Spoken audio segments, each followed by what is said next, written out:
Hey guys, my name's Daniel, and this is my story.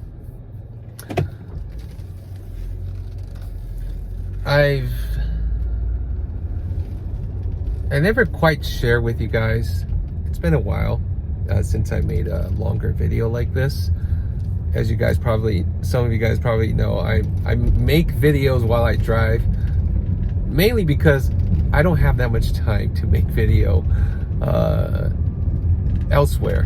You know, I work, I wake up in the morning, I take care of my kids, take them to school, and then after that, I would spend morning hours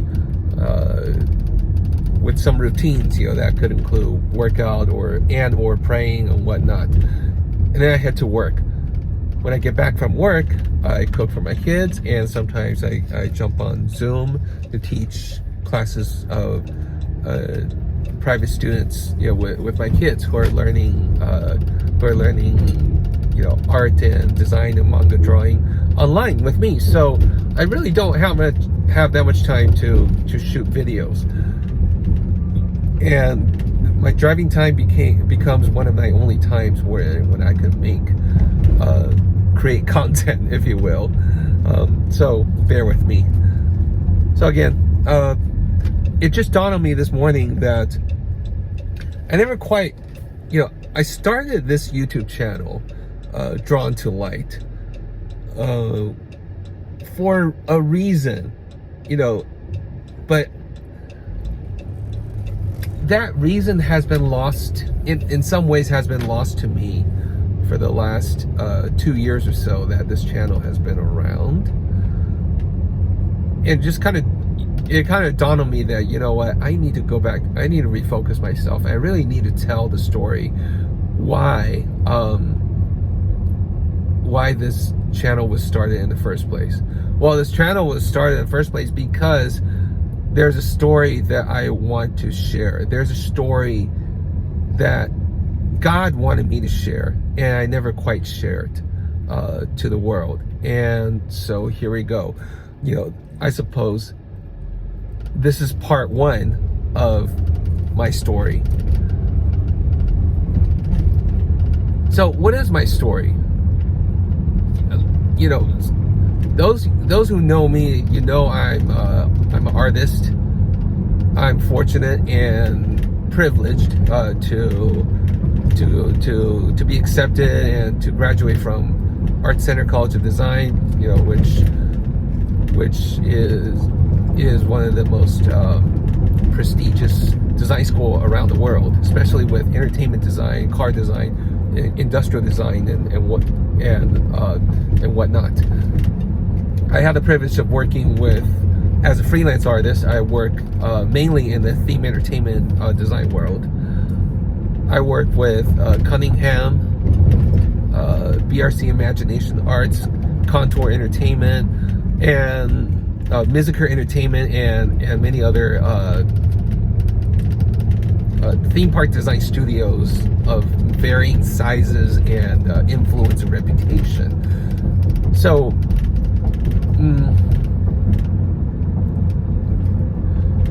so what is this story that I need to share? Okay. It's a story of transformation. And I'm not just talking about born again. I think a lot of us who are watching here, I suspect many of us are in one shape or another a born again Christian. You're not only, you didn't just grow up in church like I did. I grew up in a Presbyterian church background in Taiwan. You not only grew up in church, or maybe you never grew up in church, but somehow you had a personal, and dare I say, impactful experiences with Jesus. You've had personal encounters with Jesus at such that at least one point in your life, you've given your life to Christ. Okay. And if that's who you are, that's where I'm coming from. So I'm not talking about just a story of transformation about how I became saved. Although that's certainly, a huge part of that. I'm talking about a transformation that happens after you have the encounter with Jesus. Okay, I think in the church world there are a lot of stories of the story of the drug addict who had a personal and radical encounter with Jesus. That totally changed their life, and their life is never the same again. Awesome, amazing testimonies. Those are the stories that are celebrated and, in a sense, popular, among the mainstream Christian media. What's not talked about a lot, which is more of my experience, is there are those that we don't want to talk about in the church who had a serious and personal encounter with Yeshua, and somehow because of that your life got messed up. These are the things that mainstream churches don't want to talk about because it is bad marketing. How can I tell, how could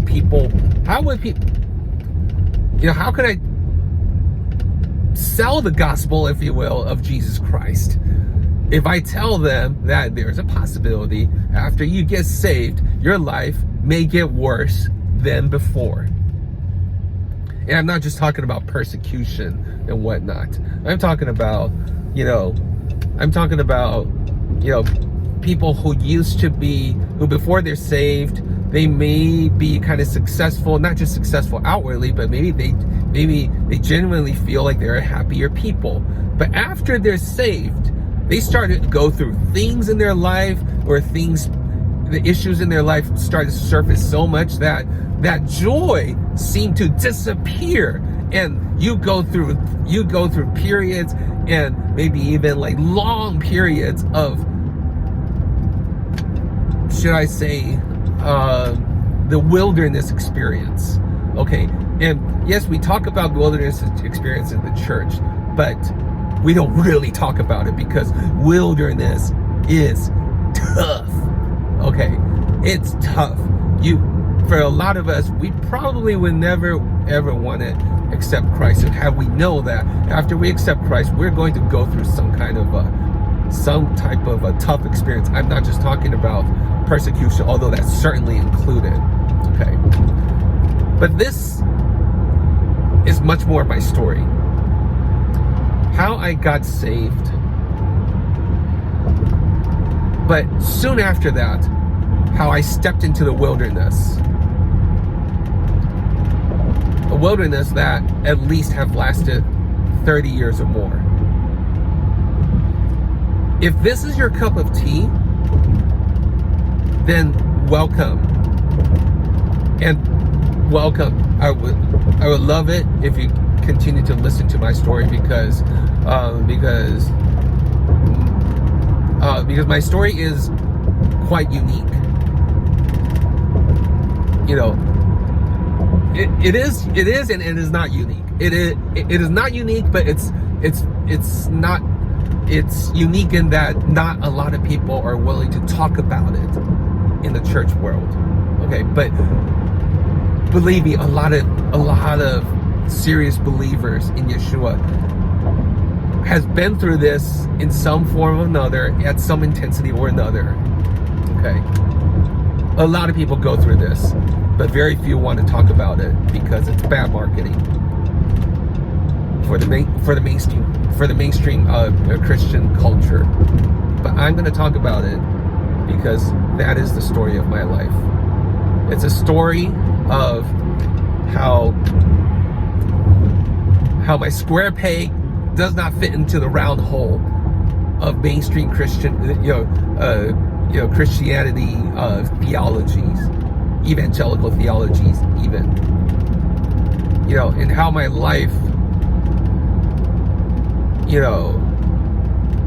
nearly ended.